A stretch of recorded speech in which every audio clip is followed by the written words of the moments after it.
Hey everyone, Mufasi here. If you like this clip, please consider liking, subscribing, hitting that bell icon. This is a clip from our full episode, so if you enjoy that, you can watch here on YouTube or check it out on Spotify.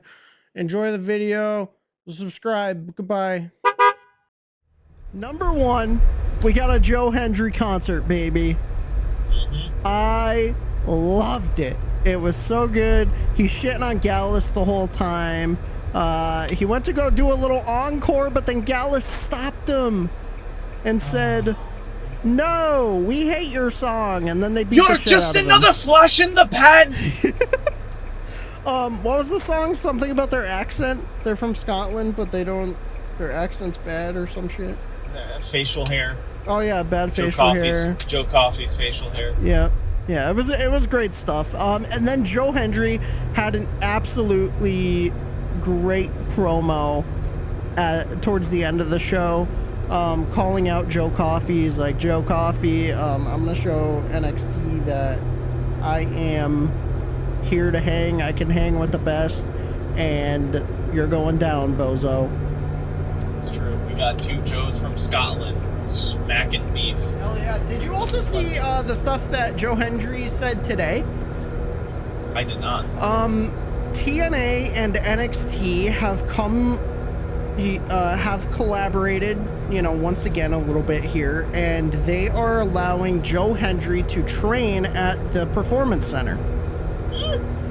So that is massive, and he is allowed to appear on NXT and TNA, you know, constantly. There's not a you know, anything holding him back, like, other than, you know, the stories, but they are free to book him on both shows whenever, wherever.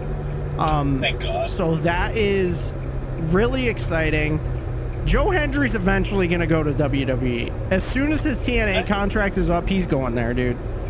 I still stand by it. I think WWE is just going to outright buy TNA. You think so? It's great. I mean, like, again, not for a very long time, but Yeah.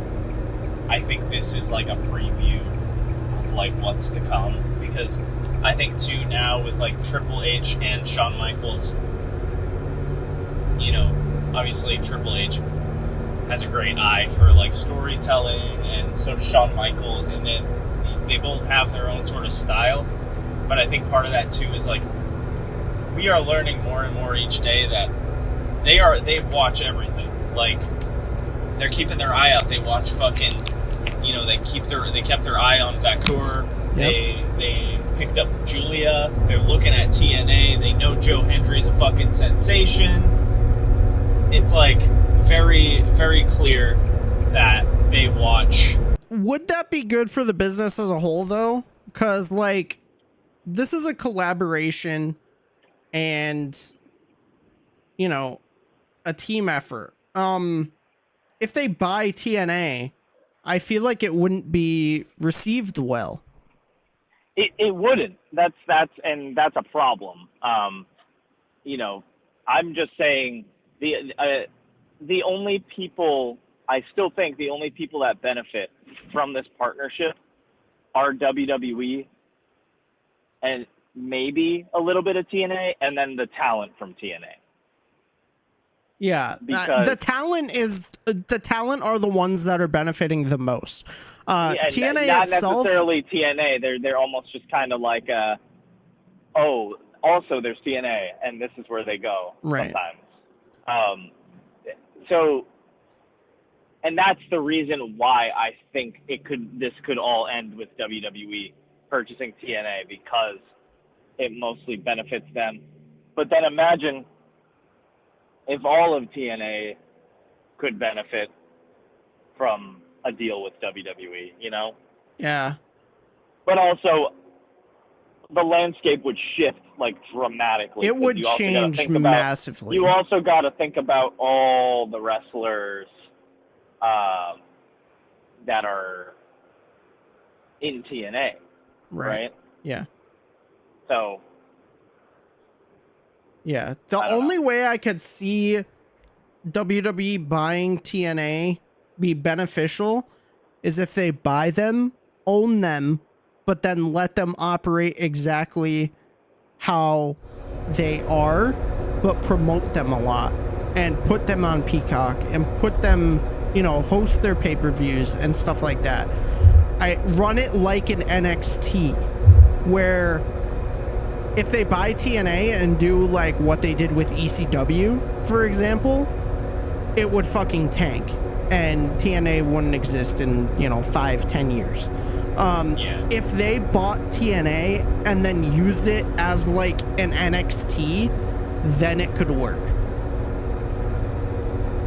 Yeah, Keep that small vibe, keep that indie vibe, have the massive pay-per-views, you know, because it would push their pay-per-views to be huge, you know? Like, it would allow for so much WWE talent to show up at a TNA pay-per-view. It would allow TNA to host bigger venues that they might not be able to host now because they couldn't sell the tickets, and promote them across all your shows and brands and stuff.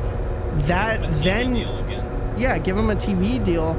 Then they would benefit massively if WWE was to buy them. But I think the collaboration is good right now, obviously, like, and yeah, it's benefiting talent the most, not TNA as a whole, but it's benefiting the TNA talent the most. Yeah, I'd say that, but it's tough if WWE buys TNA. We might have a lot of wrestlers that could get released because exactly, a lot wouldn't get used, a lot would get shoved under the rug. But anyways, you know, TNA tangent.